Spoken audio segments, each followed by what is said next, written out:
Hellooo Insiders! Today I have a special guest. We have James back on the show. You were last with us when we were talking about permissions, right? That's right. It's live now. Which is now live. So what you said you would do, you did that. Fantastic. Don't sound so surprised. I know. It's like, wow, there you go. But we're not here to talk about permissions. There will be improvements to permissions in the future, but that's not for this video. This video is about captions. Yeah. So if we zoom out for a second, let's talk about captions in general, like what's available to creators. And then maybe we could talk about some stuff you're working on that you can maybe share a little sneak peek with the Insider Nation. That sounds great. And then get their feedback. And then if there's any topics that you want to share with the audience that you want specific feedback on or input on, this is a great time to do it. Cool? That sounds great. Thanks for having me. You bet. All right, so let's first talk about captions. What is the general, I feel like they've become more important. Yeah, so as a viewer, I really appreciate it when captions are there because of the different environments where I will be watching on YouTube. So oftentimes I will have a video playing while I'm cooking, not like a cooking video, but I'll be watching something while I make dinner, and so it's loud. And so being able to kind of follow what's being said as I glance over. When I'm talking with creators, I hear, actually a lot of creators say that they notice an impact on watch time, either in the same language that they're speaking in, or I actually speak with a lot of creators here in Europe that might have they might be in Germany, but have a really big Turkish audience. And so having Turkish translations is essential. They can basically see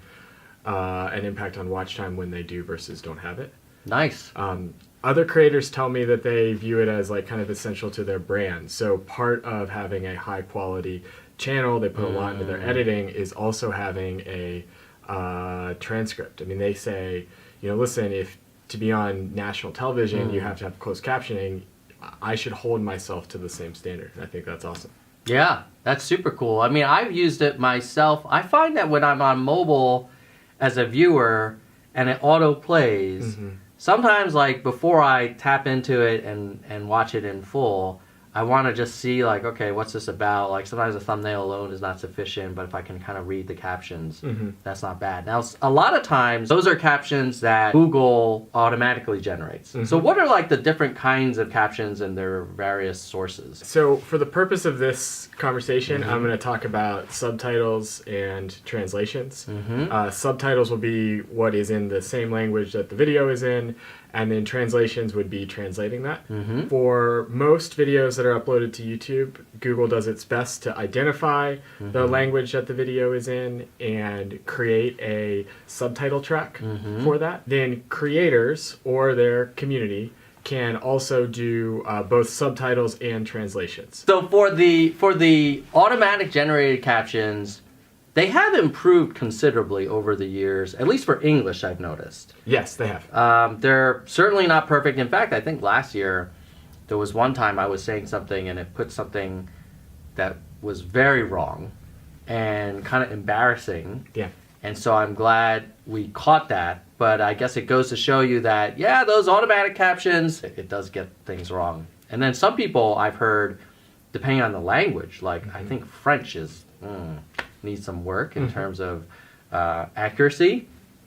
So that's why And there are some languages that aren't even supported yet. Yeah. I think all of this is a trade-off between effort and timing and accuracy. Yeah. And I think all of us want as many captions as possible in as many languages possible, as accurate as possible, as quickly as possible. But it's hard to do that and keep quality at the level that creators want because they're putting a lot of effort in their videos. They're showcasing, who they are, their brand, their channel, and so that's what we're trying to build. I mean, the frustrating thing is that you spend all this time shooting and then editing and then the thumbnail and the title and description and playlist, da da da da.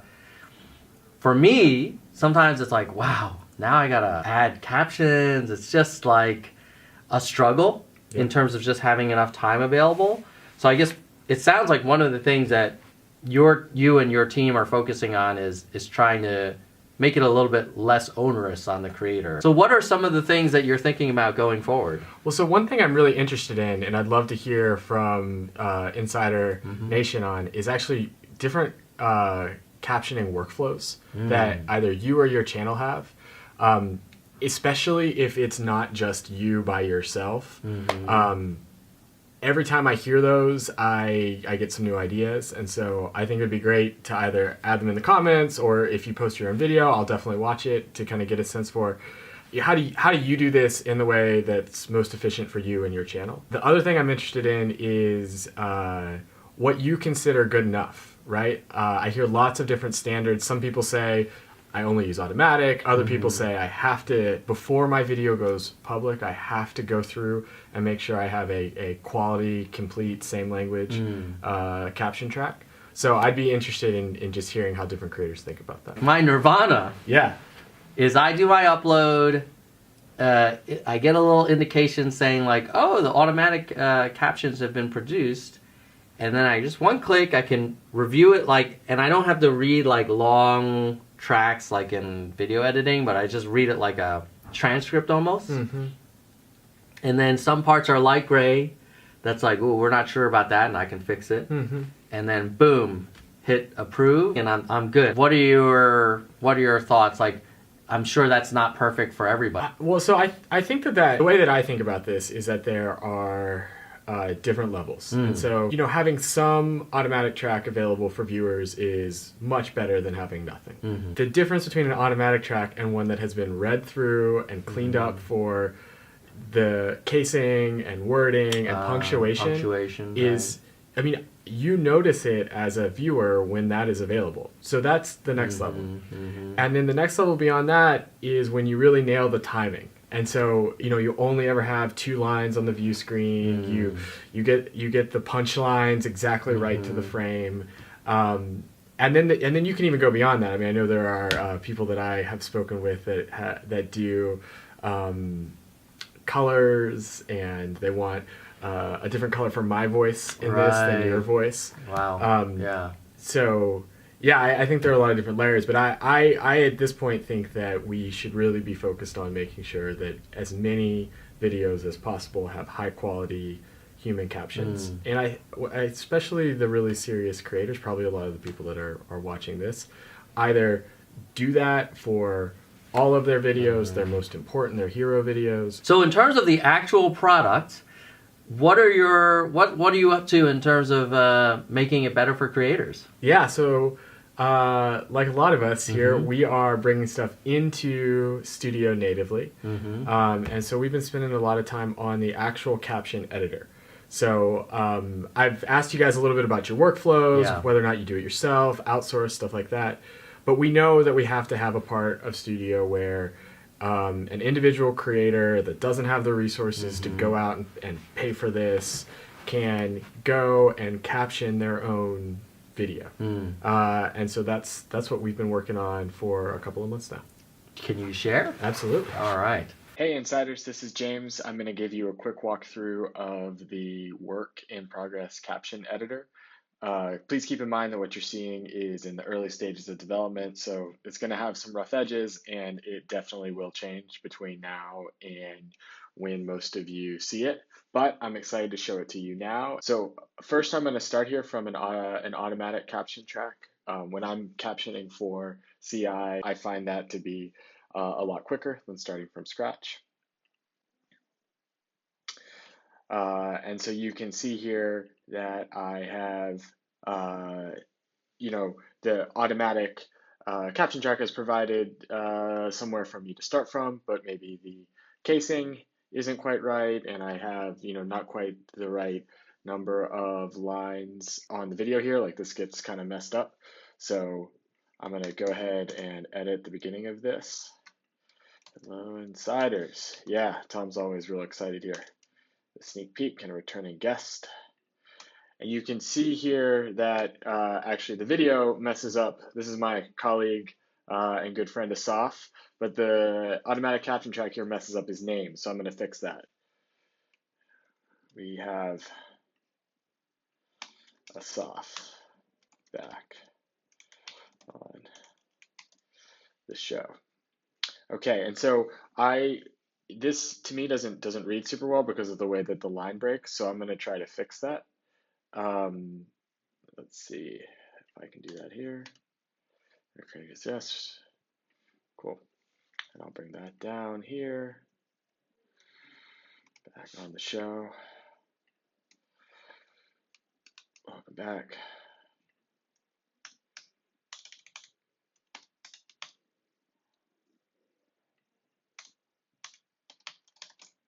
Okay, and then I'm going to jump back up and I'm going to actually play this to see how it sounds to me. Okay, so my timing here isn't quite right, so I'm actually going to jump this up and see how that sounds. Cool, so that's better between the first and second segment, but the second and the third one is a little too soon. What I would normally do if I was in my normal workflow is actually just read through everything here. My guess is that this gets a little tedious if you're just watching along. But you can get a sense for how we're using the updated editor, the timeline down at the bottom with the different segments. And then you can see this little automatic timing button. Our plan here is to let you move back and forth between timed and untimed mode so that maybe you can edit the transcript in untimed mode and then come back into time mode.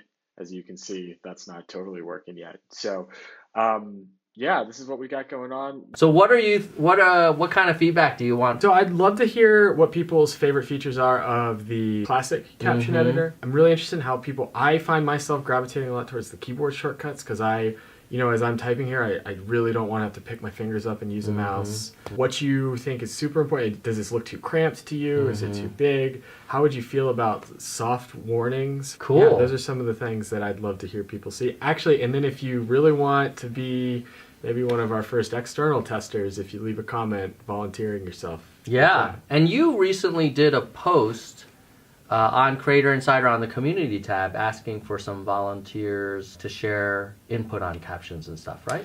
Yeah, that's right. Yeah. We did a post for input on how community captions are working for both contributors as well as creators. Yeah, that's a great place if... So you might do another post when you're looking for additional caption input. That's right. So at this stage, we've got a lot of stuff when we're using this version of the product that we feel like needs to be cleaned up. Right.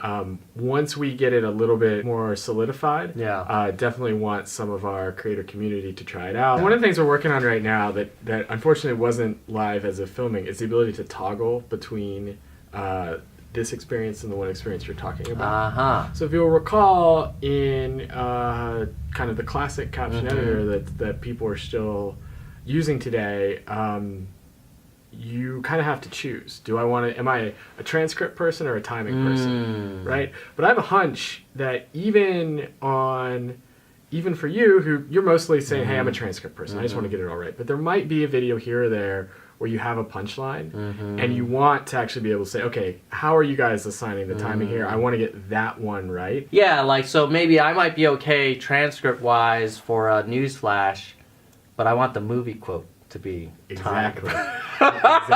Because that's the most important part of a news flash. I mean, right? I have to say I have scrolled to the end before just for the movie quote, but that it has been known to be done. Yeah. Cool. Is there anything else that you wanted to get input on before we wrap up? I think that's it. Cool. Well, thank you, James, for coming back, sharing some more. Well, you guys keep it real, and we'll see you next time.